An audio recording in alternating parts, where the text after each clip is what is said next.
Isang magandang araw sa inyong lahat mga bata. Kumusta kayo? Tayo ay nasa ikalawang linggo na ng unang quarter para sa ating aralin sa EPP. At ngayon nga ay nakatuon tayo sa pag-aaral ng ICT. At noong nakaraang linggo ay tinalakay at pinag-usapan natin yung iba't ibang bahagi ng isang computer at computing device. Para sa linggong ito ay yun namang dapat na maipamalas yung iyong pag-unawa sa kahalagahan, bahagi at basic operation ng isang computer. So handa ka na ba? So simulan na natin ang ating pag-aaral ng EPP ICT para sa ikalawang linggo.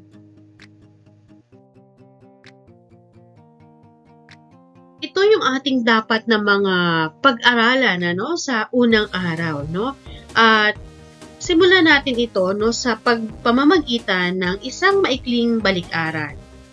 Ano ba yung iyong natatandaan mula sa ating aralin noong nakaraang linggo tungkol sa Introduction to Computer at kahalagahan ng computer at computing devices? May natatandaan ka ba? May mga bahagi ka ba ng computer na natandaan? Katulad halimbawa ng monitor, ng keyboard, yung wastong pag-click, di ba? Yung mga clicking techniques. Yan. So, kasama yan sa ating mga pinagtuunan ng pansin noong nakaraang linggo. At alam kong marami ka pang maisasagot, sa ating balik-aral na ito. Okay. So, narito yung mga tanong na dapat mong sagutin. So, ano ang mga natutunan natin tungkol sa kahalagahan ng computer at mga computing devices sa ating nakaraang aralin? Diba?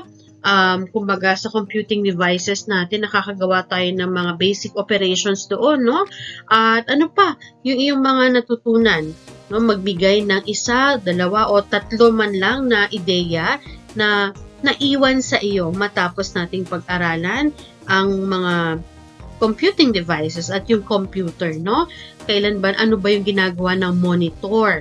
Ano ba yung ating CPU? Ito ba yung utak ng computer? Yung ating keyboard? Ano pa? So, yung mga ganong bagay.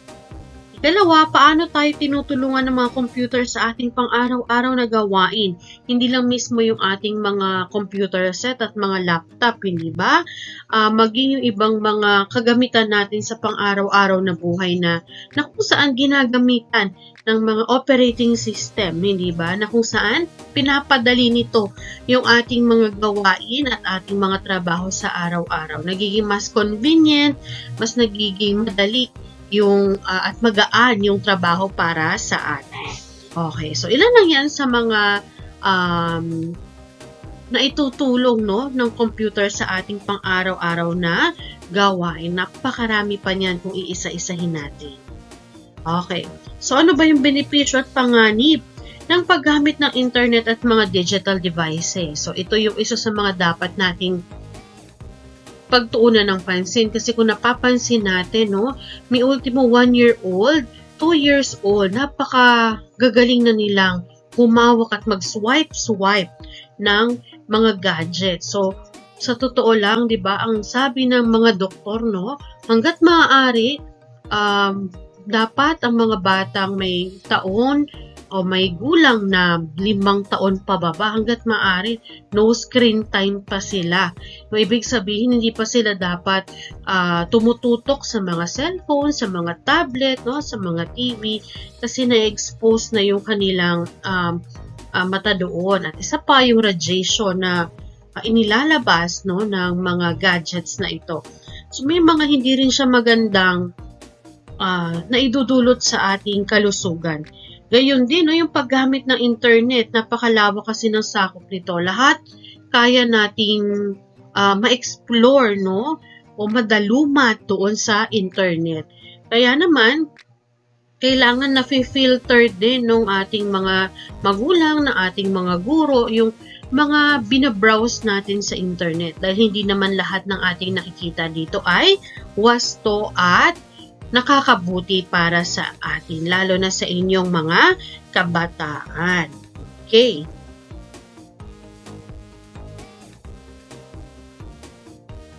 Okay, so sa ating mundo ngayon, ang paggamit ng internet ay bahagi na ng ating pang-araw-araw na buhay. Kumbaga sabi nga nila, necessity na siya, pangangailangan na hindi lang basta gusto lang nating mag-internet. Kasi halos lahat nasa digital platform na, hindi ba? Mismong pag-shopping, lahat nasa online na.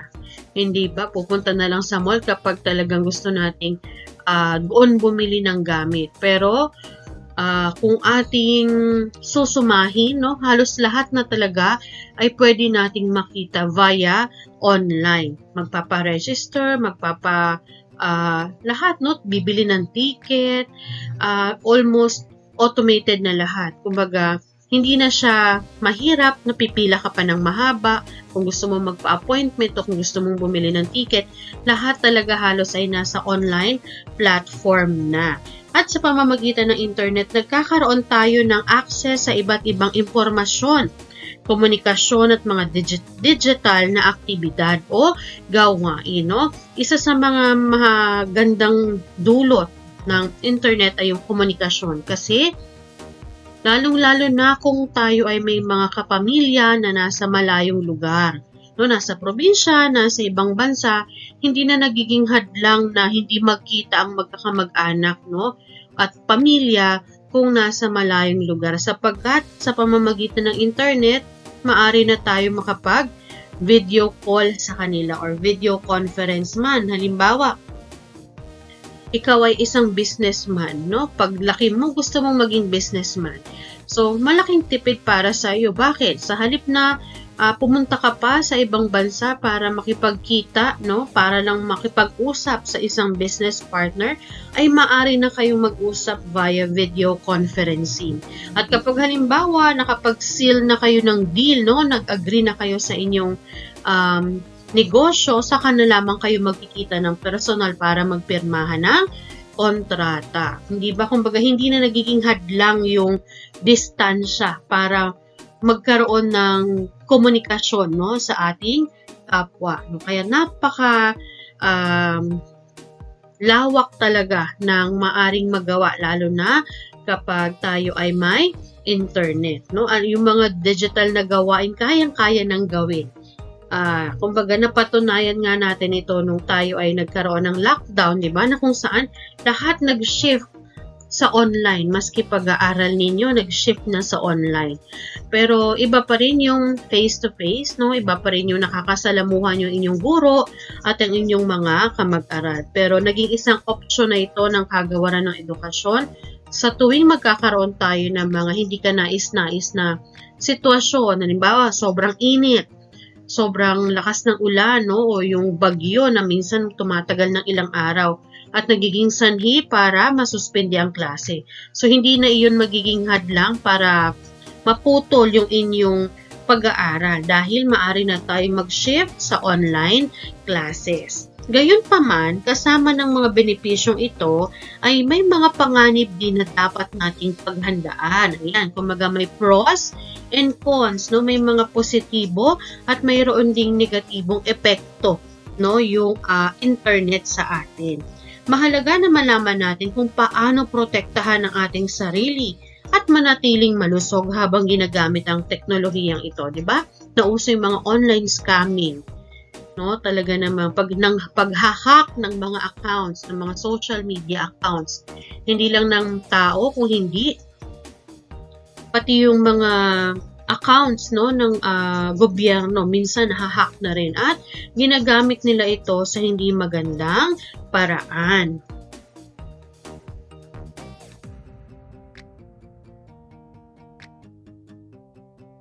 So, magsimula ng mga tanong upang makailahok ang mga mag-aaral. So, narito raw yung mga tanong na nais ko na inyong sagutin at ating talakayin. Bakit mahalaga ang kalusugan at kaligtasan sa paggamit ng internet? Bakit kaya sa tingin ninyo dapat malusog tayo at ligtas, no? Siyempre, dito tayo mag-focus sa kaligtasan. So, alam natin, no, napakahuhusay ng ating mga tayo bilang mga tao ay may likas na katalinuhan at ginagamit ito, no, sa maganda at hindi magandang paraan. So, dito pumapasok yung mga um, yung mga taong mapagsamantala na sinasamantala nila o ginagamit nila yung kanilang talino sa hindi magandang paraan. Kaya kailangan protektahan natin yung ating environment, no? Yung online environment natin, kailangan protektado din tayo doon. Lalo na yung mga bata na katulad ninyo, no? Dapat hindi maka-access sa mga website na hindi naman para sa inyo, no? Dapat doon lang kayo sa mga website na makakapulot kayo ng impormasyon at matututo kayo, no? Ano makatutulong o makakatulong ang kaalaman sa digital health? Yan, no? Ibig sabihin, pag digital health, ibig sabihin kapag hindi pwedeng isang oras nakaupo ka na, nakababad ka na sa iyong laptop, nakababad ka sa tablet mo, sa cellphone, kakalaro, no? Kailangan maalagaan natin ang ating kalusugan, no? Hindi pwedeng buong 8 oras ay nakatutok tayo sa ating mga computer at mga cellphone. So, at online security. So, ito yung dalawa sa mahalagang dapat matutunan ninyo bilang mag-aaral, no? Paano pangalagaan ang inyong digital health at paano tayo makakasiguro sa ating seguridad, no? Sa online. Sa inyong pag-araw-araw na paggamit ng internet, no? Aminin natin kapag walang wifi, pag walang internet, nabuburyong tayo. Parang feeling mo, ang layo-layo mo sa marami. Parang na-out of place ka, no? Parang kahit isang araw ka lang na walang internet, parang buryong na buryong ka na, no? Pero minsan naman, maganda rin yung ihiwalay natin, yung ididistansya din natin yung sarili natin sa social media. Parang ipapahinga mo muna. Minsan kasi, hindi ba, minsan toxic na rin yung nakikita natin madalas na hindi rin nakakatulong sa ating kalusugan. So, kailangan balansehin din natin yung ating paggamit ng internet at yung marami tayong kailangang isaalang-alang. Ano ang mga benepisyo ng pagiging ligtas at maingat sa ating online activities? So, huwag tayong basta-basta pupunta sa mga sites or websites na hindi protektado. No, yung madaling pasukin ng mga hackers natin na tinatawag. Ayan. So, 'di ba yung mga nakikita natin na yung mga pera nila sa bangko nawawala na lang bigla ng isang pitik, hindi nila alam kung bakit, no?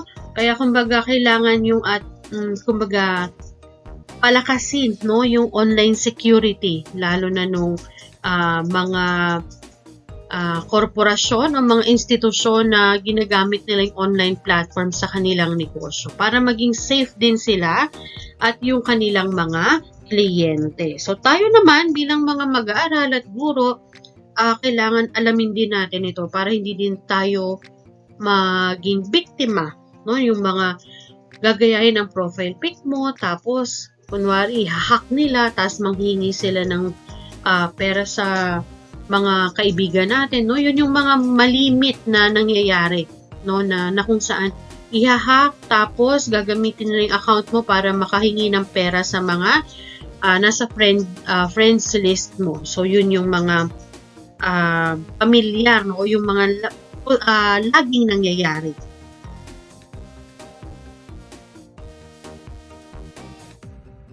Okay, so upang higit mong maunawaan yung ating aralin sa araw na ito, no? Ating talakayin yung mga mahalagang termino. Simulan natin sa digital citizenship, na kung saan ito ay ang matagumpay at positibong pakikilahok sa mga teknolohiyang digital na nagpapahintulot sa mga individual at komunidad na magbuo ng mga halaga, kasanayan, pananaw at kaalaman. So, yun pala ang tawag, ano? Digital citizenship. Yan. So, yung kumbaga gumagawa ka ng mga gawain through online, no? Nakikisalamuha ka, no? Kumbaga nakikipag-transaction ka. Siguro masasabi natin na yung paggamit natin ng mga social media accounts, no, ay maaari nating masabi na ito yung pagiging isang digital citizenship. Kasi sa pamamagitan nito, marami tayong nagagawa, no? Kumbaga, isa yung mga social media sa mga matatagal na, lalong-lalo na yung FB natin, na kung saan isa siya sa mga tumagal talaga na mga online platforms na hanggang sa ngayon ay gamit na gamit talaga, no? Parang wala ka ng bihirang-bihira yung mga tao na walang FB account, no? Kumbaga yun na rin yung means para makipag-communicate tayo sa isa't isa at makapag-transact. Next is digital health. Ito yung paggamit ng teknolohiya at digital na mga platform upang mapabuti ang kalusugan at kagalingan ng mga tao. Yan. So, ginagamit naman natin ito para mapabuti naman yung kalusugan at yung ating mapangalagaan yung ating kalusugan. So, halimbawa, di ba marami na tayong mga platform ngayon sa internet na kung saan, halimbawa, yung mental health natin, gumagamit sila ng digital platform para halimbawa, pwede kang tumawag doon, pwede mo silang kontakin via online upang ikaw ay kanilang magabayan at matulungan, no, sa iyong pangangailangan. Ganon din, may mga i-konsulta na tayo, no, may mga doktor na rin na pwede tayong magpakonsulta sa kanila via online para mas maging mabuti yung ating kalusugan. Gayon din, marami na rin tayong mga gadgets na ginagamit para i-monitor yung ating kalusugan, di ba? Yung mga fit watches, no? Yung mga smartwatch natin na kung saan kaya niyang bilangin kung ilang steps, no? Ilang hakbang ang nagagawa mo sa isang araw. Sapat ba yun para maging healthy tayo? May mga smartwatch na rin na kayang i-measure, no? Sukatin yung blood pressure natin kung tumataas na. Mag-a-alert siya. Ganun din, no? Malaking tulong din yung smartwatch na kayang sukatin yung oxygen level ng katawan natin. Biruin nyo yun, di ba? Hindi mo na kailangan ng napakaraming mga medical gadgets. So, sa isang relo lang, maaari mo nang gamitin yun para sukatin yung bilang ng iyong paglalakad, yung blood pressure mo, yung heart rate mo, at yung oxygen level ng katawan. So, marami na rin talagang mga teknolohiya na maaari natin gamitin, no, na tumutulong din sa pangangalaga ng ating kalusugan. So, tawag natin doon ay digital health. Digital wellness, ang pagpapahalaga sa malusog at makabuluhang relasyon sa teknolohiya. Ayan. So, papasok dito yung yung kumbaga para sa mga bata na gumagamit na ng mga gadgets. So, dapat may limitado lang din yung oras na ating gugugulin sa paggamit ng gadget. So, may mga internet connections na parang kayang lagyan ng mga magulang ng oras, yung wifi, no? Halimbawa, bibigyan niya lang yung anak niya ng 1 oras o 2 oras para sa paggawa ng assignment. Pagkatapos ng 2 oras na yun, mamamatay na yung wifi at hindi na pwedeng gamitin ng anak yung kanyang gadget. So, para sa akin, magandang practice iyon kasi nakokontrol lang yung paggamit ng internet at hindi naaabuso. No? Ginagamit siya sa paraan lang para makakalap ng impormasyon yung kanyang anak para makapagsagot sa kanyang mga takdang aralin. So, kailangan, no, minomonitor. Hindi pwede yung hahayaan na lang natin yung mga bata na magliwaliw, no, at magtampisaw sa internet ng wantosawa. Okay, so, yun yung dapat na bigyan natin at pagtuunan natin ng pansin kasi grade 1 pa lang mga nakasalamin na, no? Hindi dahil sa natural yun nilang kondisyon, pagkapanganak, kung hindi dahil, no, lumabo ang mata dahil nakatutok na sa cellphone, no? Hindi lang basta gumagamit, tutok na tutok. At syempre, yung radiation na nagmumula rito ay nakakasama sa ating mata.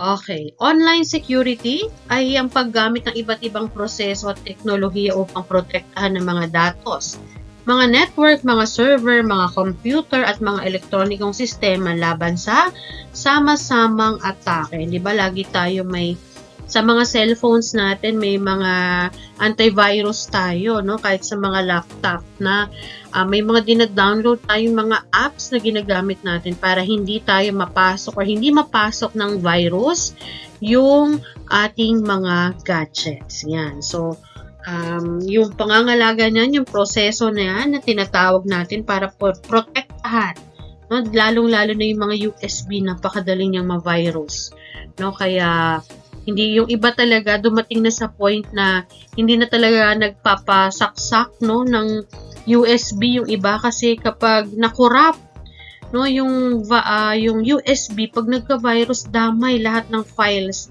sa laptop o sa computer, no? Kaya ingat na ingat talaga, lalo na kung maraming mga mahalagang files, at lagi may backup, no? Backup hard drive para sa mga ganitong pangyayari, no? Online safety ay ang pag-iingat para manatiling ligtas sa internet. Yan.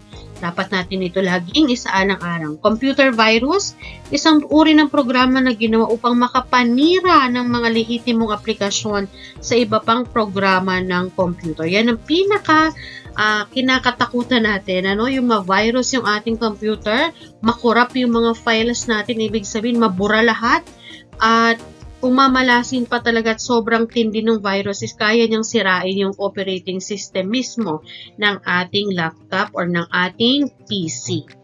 Malware o malicious software, yan, isa yan sa idinisenyo upang makasira ng computer. No? Ito yung mga uri natin ng mga virus man, kung hindi man siya virus, ito yung mga isa sa mga nagiging dahilan, no, na masira yung isang computer. Sa pamamagitan ng malware or malicious software, maaring illegal na makuha ang sensitibong impormasyon mula sa computer. Yung akala mo na-delete mo na, pero kayang-kaya niya pa rin itong i-restore. So, yan, no? So, yan yung mga malware, no? Kahit na binura mo na, no, yung mga importanteng parang siguro, sabagay, kung wala naman tayong ginagawang masama, wala namang dapat na itago, hindi ba? Pero siguro yung may mga ginagawang hindi maganda, no, binubura nila para wala raw na ebidensya. Pero may mga malware na kahit na binura mo na siya sa system ng iyong computer, ay kaya niya pa rin i-retrieve o makuhang muli. So, yun yung mga gamit ng malware.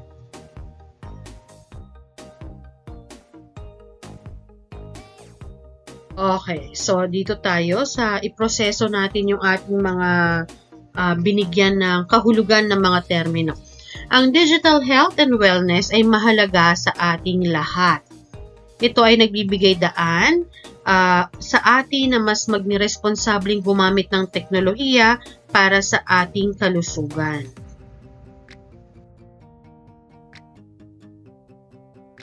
Dapat maging ligtas at kapaki-pakinabang sa lahat ng paggamit ng kagamitan at pasilidad sa Information and Communication Technology o yung tinatawag nating ICT, katulad ng computer, email at internet. Kailangang mahusay na mapag-aralan ang mga gabay sa ligtas at responsableng paggamit ng computer, internet at email sa paaralan.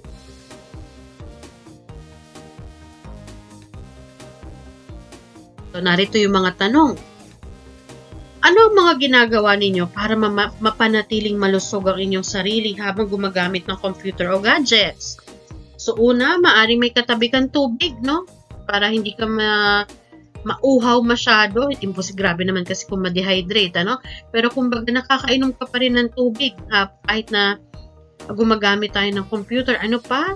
Pwedeng every 10 or 15 minutes tumatayo, nag-iinat, nagsistretch, no, para dumaloy pa rin yung dugo sa ating katawan, no?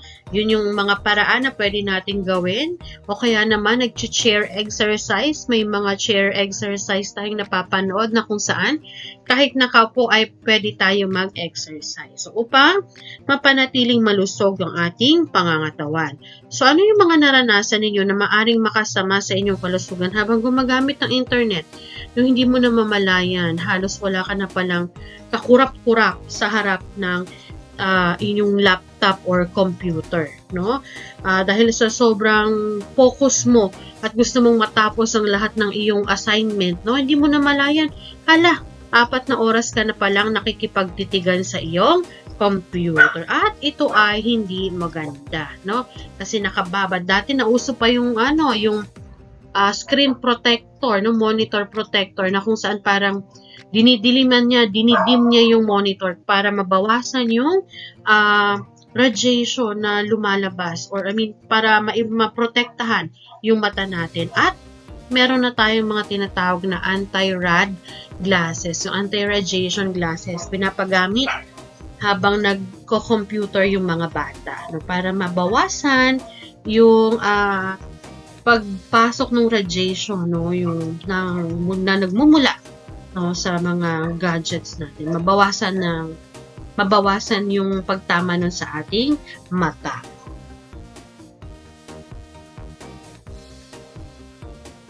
Okay, so narito yung mga posibleng epekto ng sobrang paggamit ng internet sa kalusugan. Alam ko, may ilan sa inyo, no, na nakaranas na nito. Eye strain.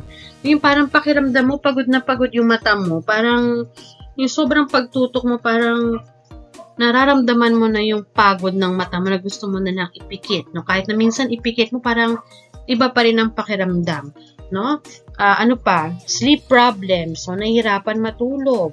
At social isolation. Dahil nga, wala nang inatupag kung hindi humarap, no, sa laptop at sa inyong computer, ay nababawasan na yung pakikisalamuhan natin sa ating mga kapwa o sa kaibigan at sa pamilya. So, obserbahan mo yung larawan. Ano yung sinasabi? Sabi dito, kailangan yung layo mo, no, sa pagitan ng monitor ay may bilang na 18 to 28 inches. So, at least ganun kalayo, wag yung tutok na tutok. At dapat nakarelax ang balikat, pantay ang braso at balikat. Nakasandal ang likod. Yan, isa pa yan, no? Nananakit yung ating mga balakang at likod kasi halos nagkuba na tayo sa pag-computer. Yung iba, bumibili ng parang memory foam para naman nakarelax yung likod nila habang nagko-computer. Bahagyang nakatagilid ang braso. Bahagyang nakatagilid ang hita. Yan. Dapat na mas mababa sa mata or eye level ang monitor. Wasto ang direksyon ng monitor para maiwasan ang direktang liwanag. Okay, so medyo nakaslant siya.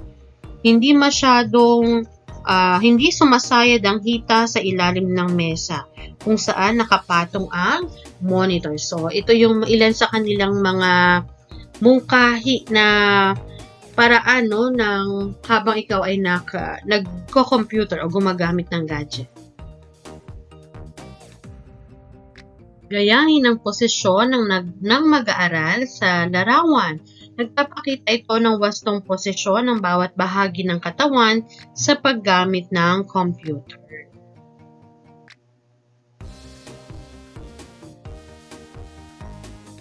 So, gamitin ang checklist upang tiyakin kung umaayon na mga ito sa pamantayan ng tamang paggamit ng computer.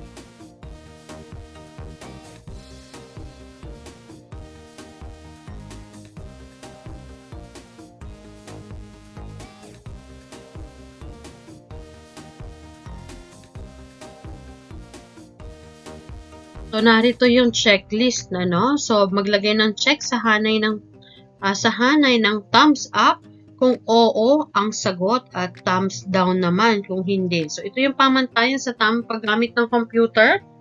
May sandalan ng upuan at maaaring i-adjust ang taas nito. Habang nagtatype, mas mababa ng kaunti ang keyboard at sa kamay. Bahagyang nakaangat ang kabilang dulo ng keyboard.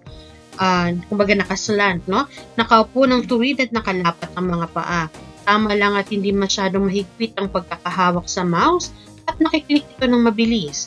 Walang liwanag na nakatapat sa monitor screen.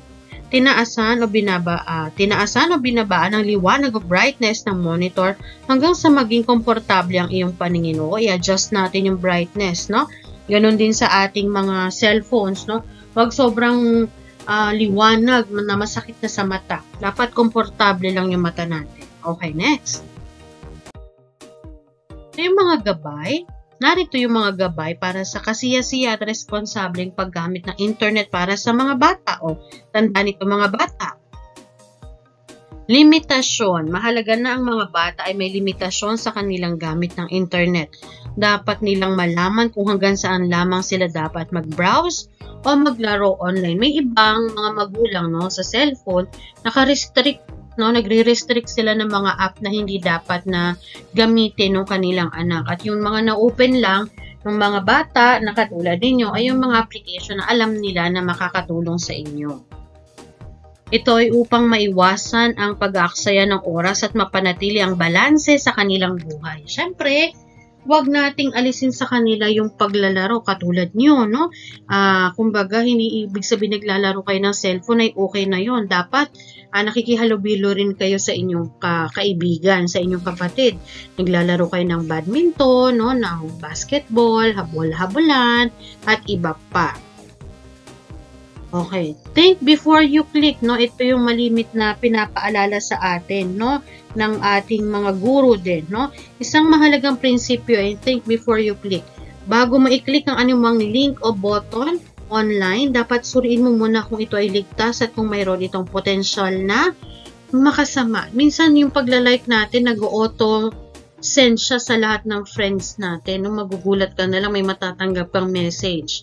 Kalimitan yan yung mga ginagamit nila, yung mga sale, no, yung mga piso lang ang presyo, yung parang alam nila nakakagatin ka agad ng tao.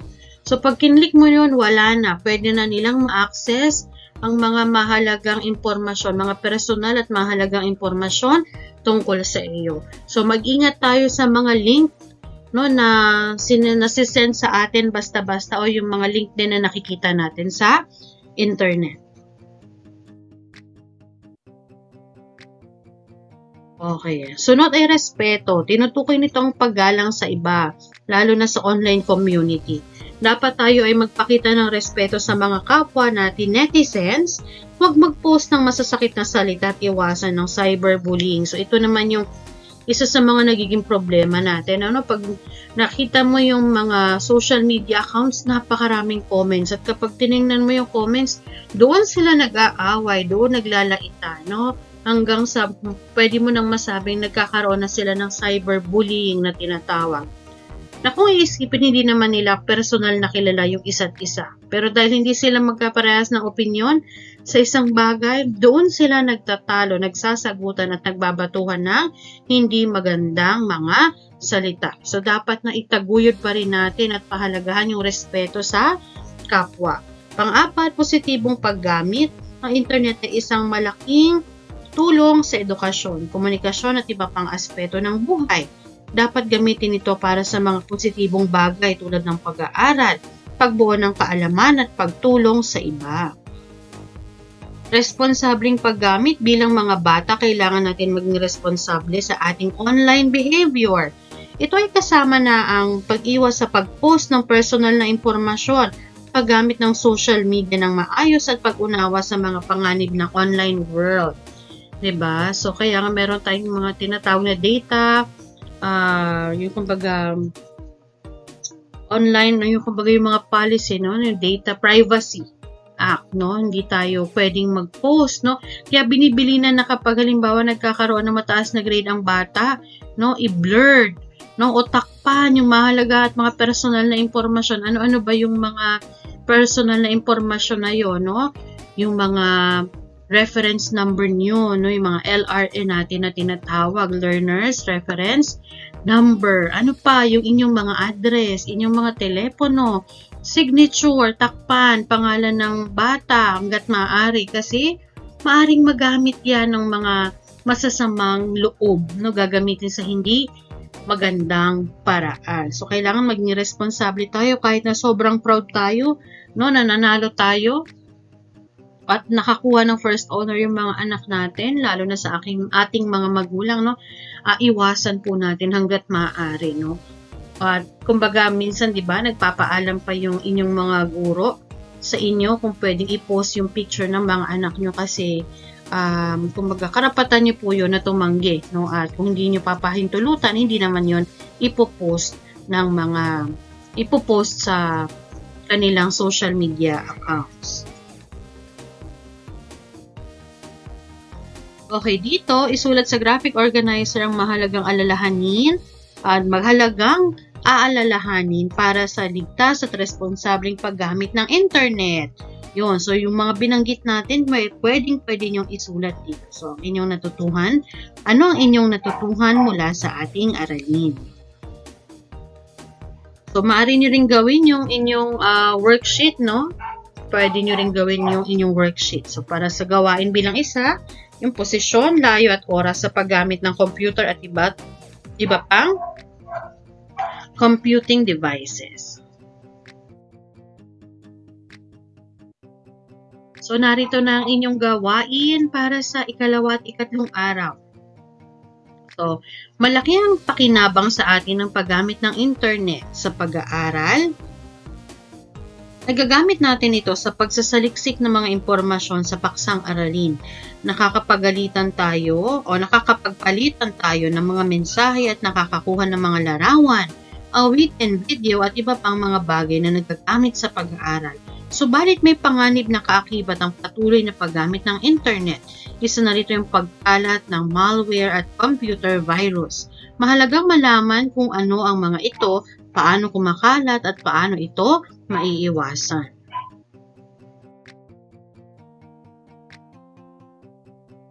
Ang online security and safety ay mahalaga upang mapanatiling ligtas ang ating personal na impormasyon at maiwasan ang mga panganib tulad ng hacking at phishing. So ano nga ba yung paraan upang mapanatili ang kaligtasan ng inyong impormasyon online? At bakit mahalaga ang paggamit ng malalakas na passwords at pag-iwas sa pagbibigay ng personal na impormasyon sa hindi kilalang website? Kaso syempre tayo, no, ang pinakamadaling password na pwede natin gamitin na hindi natin makakalimutan ay syempre yung ating birthday kasi hindi mo yun makakalimutan. Pero hanggat maaari, no, gumamit ng mga malalakas na password para maiwasang ma-hack, no, yung inyong mga personal na impormasyon, no, ng mga taong may hindi magandang loob, no, at may pinaplanong laging hindi maganda para makapanlamang sa kapwa. Okay. So, ngayon naman, suriin mo yung larawan at sagutin ng mga tanong. So, naranasan mo na ba na biglang pagbagal at pagre-restart ng iyong computer? Biglang namamatay at biglang nagre-restart. Nasa kalagitnaan ka ng pagtatype ng inyong gawain, no? Inyong takdang aralin. Tapos, bigla na lang, bumagal, nagtataka ka, ang dami mo nang tinay pero wala palang lumalabas sa screen mo or sa monitor mo. Tapos, biglang magre-restart ang iyong computer. Hindi na i-save ang iyong gawa. Aray. So, iyak, no? At ano yung ginawa mo nang maranasan mo ito? So, yun yung isa sa mga, lalo na yung kapag gamit natin yung mga personal computers pa, di ba? Na kung saan, halos tinrabaho mo yung inyong assignment ng kalahating oras, isang oras, tapos biglang nag-restart, tapos hindi na save yung iyong ginawa. Grabe talaga, mapapakamot ka na lang ng ulo. So, ano sa iyong palagay ang dahilan ng pagbagal at pagre-restart ng iyong computer? Ibigay ang mga positibong epekto ng tamang paggamit ng teknolohiya sa kalusugan at kagalingan, tulad ng access sa impormasyon, fitness apps, at mental health resources. Ayan, no? Yung larawan, no? Magugulat ka na lang. Bigla na lang mamamatay. O kaya naman, magugulat ka, yung mouse pointer mo, kusa na lang siyang gumagalaw mag-isa. At ang bilis-bilis pa. In-open lahat ng application mo, lahat ng folders, tapos, isasara niya rin. Okay, di ba? Nakaka-stress yun. Okay, so ito ay ang pagprotekta sa ating sarili laban sa mga banta at panganib sa online na mundo. Ang mga paliwanag tungkol sa mga konsepto na ito. Okay, malalakas na passwords or strong passwords. Ang malalakas na passwords ay mahalaga para sa iyong online privacy. Okay, ito ay parang mga digital na susi na nagbibigay ng access sa iyong mga online account at nagpo-protekta laban sa mga hindi autorisadong gumagamit. Ngayon, lalo na yung sina mama at papa natin na gumagamit ng mga online banking. Yan, kailangan strong passwords yung kanilang ginagamit para hindi makuha ng iba yung kanilang password at magamit sa hindi maganda. Or worse, makuha yung kanilang ipon doon na pera.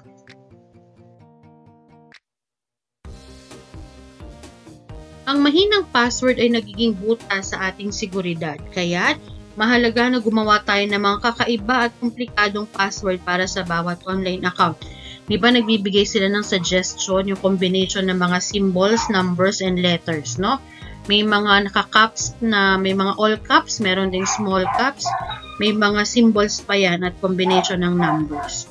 So ito ay dapat may iba't ibang uri ng mga karakter tulad ng letra, numero at mga special na simbolo. Ang paggamit ng malalakas na passwords ay nagbibigay proteksyon sa ating personal na impormasyon at nagpapahalaga sa ating online safety.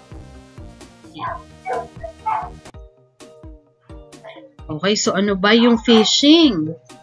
Okay, so ang phishing ay isang uri ng social engineering at scam kung saan niloloko ng mga attacker ang mga tao upang ibunyag ang kanilang sensitive na impormasyon o mag-install ng malware tulad ng ransomware. Yung halimbawa, tatawag sila, no, akala mo mga ang tawag dito, mga ahente sila ng kung ano-anong kung ano-ano man, no? Tatawag kasi hingi ng impormasyon sa iyo. So, maging maingat tayo sa mga ganoong pagkakataon. Kasi, gagamitin nila iyo, no? Habang kausap ka nila, ay kinoconnect na nila. At kinokolekta nila yung iyong mga impormasyon mula sa iyong cellphone o telepono. Karaniwang ginagamit ang email, spam, yan, para sa phishing attacks. Ito ay nagpapanggap na galing sa kilalang kumpanya o institusyon upang lokohin ng mga tao na magbigay ng kanilang login credentials. Kapag humingi na ng password sa inyo, no, mga bata, huwag na huwag ibibigay ang password. Ang mga phishing attack ay maaaring magdulot ng financial losses, identity theft, no? Identity theft na nakawin yung pagkatao mo. Magkukunwari sila na ikaw yon, no? Tapos gagamitin nila sa hindi maganda, no, yung inyong impormasyon. At iba pang panganib sa online security. Cyberbullying. Ang cyberbullying ay ang pag-aabuso sa ibang tao gamit ang digital na teknolohiya tulad ng social media, messaging apps at mobile phones. Ito ay maaaring magdulot ng mental at physical na pinsala. Karaniwang naglalaman ito ng mga negatibo, masasakit o mapanirang content tungkol sa isang tao. Kaya huwag tayong basta-basta magbi-video ng ating mga kaibigan, lalo na kung sila ay mapapahiya dito. Tapos i-upload pa natin, no? Nakakapagdulot ng stress yan sa kanila, lalo na kung napahiya sila. So sa paningin ng iba, katawa-tawa yun, pero para doon sa taong ipinost, nakakahiya yun, nakakababa yun ng kanyang self-esteem at kanyang pagkatao. So maging sensitibo tayo sa mga ganoon. Maski sabihin natin na, teacher, katawaan lang po namin yun, binidyo po namin siya habang naghihilik po siya. So hindi yun maganda, no? Tapos pagtatawanan, gagamitin siya ang kasangkapan para pagtawanan. So lalong hindi yun maganda. No, naglilid yun sa isang cyberbullying. Tapos tuwan-tuwa pa kayo kasi nag-viral. Pero ang totoo, no, napapahiya yung tao doon sa ginawang iyon. Ang mga lugar kung saan madalas mangyari ang cyberbullying ay ang social media, text messaging, online forum, at iba pang online platforms. Okay. Pang-apat, privacy settings. Yan. Ang privacy settings ay bahagi ng isang website, browser o software na nagbibigay sa iyo ng control kung sino ang makakakita ng impormasyon tungkol sa iyo. Yan. So makikita natin yan sa FB natin, ano, na kung saan may privacy settings tayo doon, no? Kung gusto mong mga kaibigan mo lang yung makakakita sa mga impormasyon tungkol sa iyo, mga mahalagang kaibigan mo lang, pwede mong kontrolin. Pero kung gusto mong makita ng buong mundo yung iyong impormasyon, nasa sa iyo rin yun. Pero kung ikaw ay malihim at kumbaga mahiyain at kumbaga iniingatan mo yung impormasyon o yung mahalagang impormasyon na yon, ay maaring ilimitahan mo lang kung sino lang yung maaring makakita, nakokontrol mo kung sino lang yung makakakita ng impormasyon tungkol sa iyo. Ito ay mahalaga para sa pagprotekta ng iyong online privacy. Maaari mo i-customize sa mga setting na ito para mapanatili ang seguridad ng iyong personal na data o yung mga personal na impormasyon. Okay, so tayo raw ay maglaro. Tumayo kung nagpapakita ito ng tamang panuntunan sa paggamit ng computer at manatiling nakaupo kung ito ay hindi. Handa ka na ba? Okay, ibigay ang password kahit na kanino. Pangalawa, ingatan lahat ng kagamitan sa loob ng computer laboratory. Ikatlo, kumain habang ginagamit ang computer. Ika-apat, ibigay ang personal na impormasyon kahit kanino. 5, i-shutdown ng mga koneksyon ng internet kung tapos ng gamitin.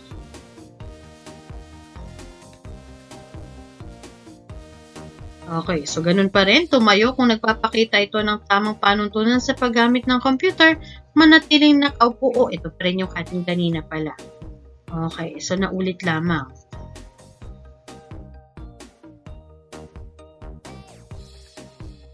Okay, so narito yung ilang hakbang sa online security at safety. So, una, paggamit ng secure na password. So, halimbawa, gumamit ng mahalagang letra, numero at mga simbolo sa paglikha ng isang malakas na password. So, yung binanggit natin kanina, So, iwasan yung mga madaling hulaan tulad ng pangalan ng tao o petsa ng kapanganakan. Sabi ko sa inyo, birthday. Pangalawa, mga antivirus at firewall. Mag-install at panatilihin ng mga antivirus software at firewall sa iyong mga device upang maprotektahan ang iyong sarili laban sa mga mapanganib na programa at malware. Pag-update ng software, regular na i-update ang iyong software upang maiwasan ang mga isyong pansiguridad at mga bug na maaaring gamitin ng mga hacker.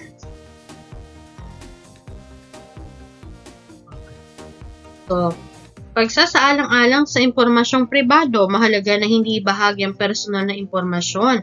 Ito ay maaaring mga detalye tulad ng buong pangalan, direksyon ng inyong tahanan, numero ng telepono o anumang impormasyon sa pamilya. Paggamit ng seguridad ng mga site. O ibig sabihin yung mga safe lang na website ang pupuntahan.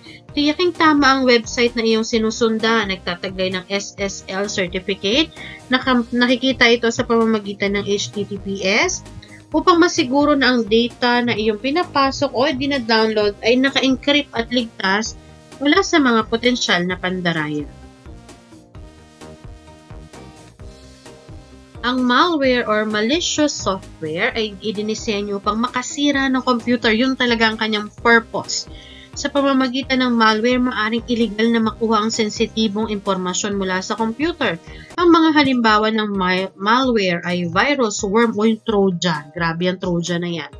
Ang computer virus ay isang uri ng programa na ginagawa upang makapanira ng mga lehitimong aplikasyon o iba pang programa ng computer. Ito ay kusang umuulit at nagpaparami ng sarili. Karaniwan itong pumapasok sa mga computer na walang pahintulot mula sa gumagamit o user. Okay, so basahin at pag-aralan ng ilang paraan sa pagtukoy na may virus ang computer.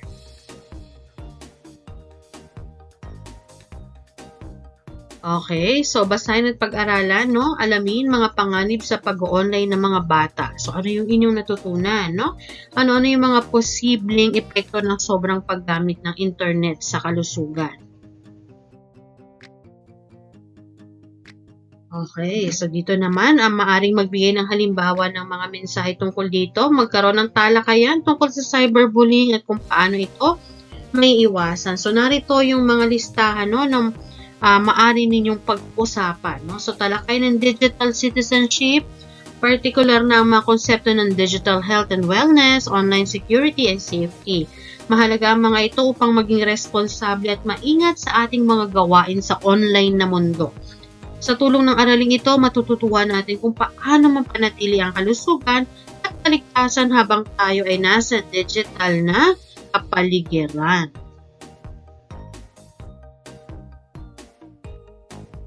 Okay, so narito naman yung mga mahalagang panuntunan sa paggamit ng computer, internet at email. Una, magkaroon ng takdang oras kung hanggang kailan maaring gumamit ng computer at internet.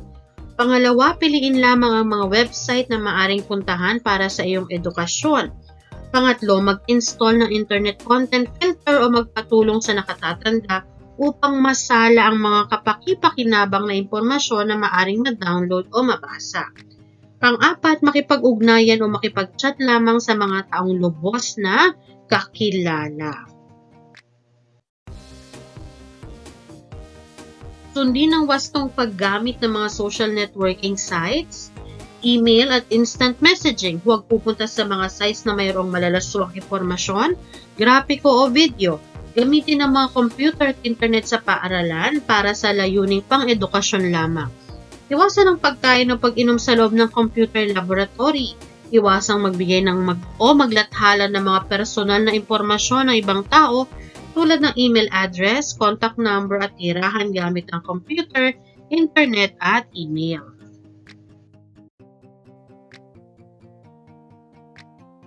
Gumamit lamang ng mga ligtas na search engine sa internet. Gumamit ng password na mahirap hulaan at di madaling ma-access ng iba. Huwag ipamigay ang password kanino man maliban sa mga magulang at siguraduhin naka-logout sa mga sites na iyong binubuksan. I-shutdown ng computer kung tapos na itong gamitin. Okay, so maaring gawin yung mga gawain bilang 2 at 3 sa inyong worksheet.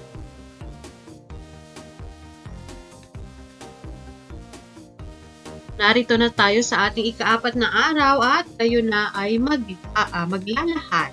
Maghalimbawa, isalaysay ang isang sitwasyon kung saan may kakilala online at nagtatanong ng impormasyon. So, ano yung gagawin mo dyan? Okay, ano ang gagawin ninyo kung may humingi sa iyo ng iyong password?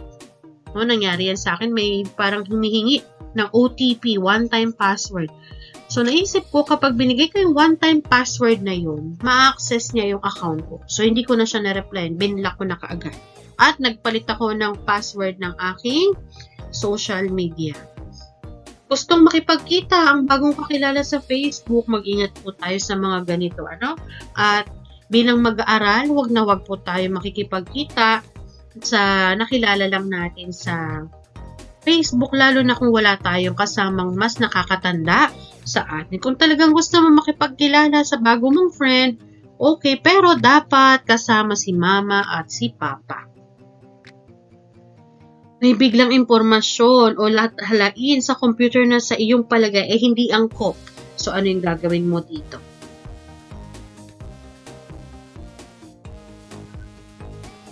So, ano ang maaring panganib sa ganitong sitwasyon? Ano ang dapat gawin kung ikaw ay nasa ganitong kalagayan? Paano mo mapapanatili ang iyong seguridad? Ano-ano ang kahalagahan ng online security at safety? Ano-ano ang mga wastong paraan ng paggamit ng internet para mapanatili ang kalusugan at kagalingan?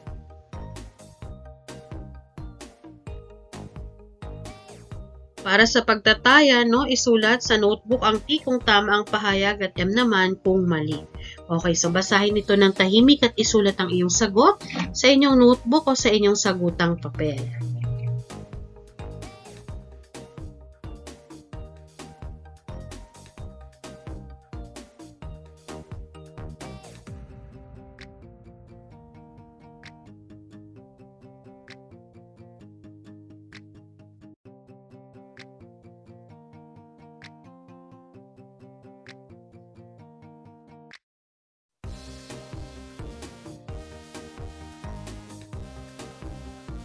At dito na nagwawakas ang ating aralin para sa ikalawang linggo. Mag-ingat tayo, alagaan ng ating digital health at maging siguraduhin natin yung seguridad natin, sa kumbaga manatiling safe sa online platform habang tayo ay nagbo-browse dito, siguraduhin nating ligtas tayo lagi sa online community, at walang masama na magkaroon ng mga social media accounts. Lagi lang tandaan yung mga limitasyon natin sa paggamit nito at huwag nating abusuhin ang paggamit ng gadget upang hindi naman maapektuhan ng ating kalusugan. So maraming salamat sa inyong pakikinig at panonood at nawa ay marami kayong natutunan sa ating aralin para sa linggong ito. So Ako si Teacher Aisa. Magkita-kita tayo ulit sa susunod na linggo. Paalam!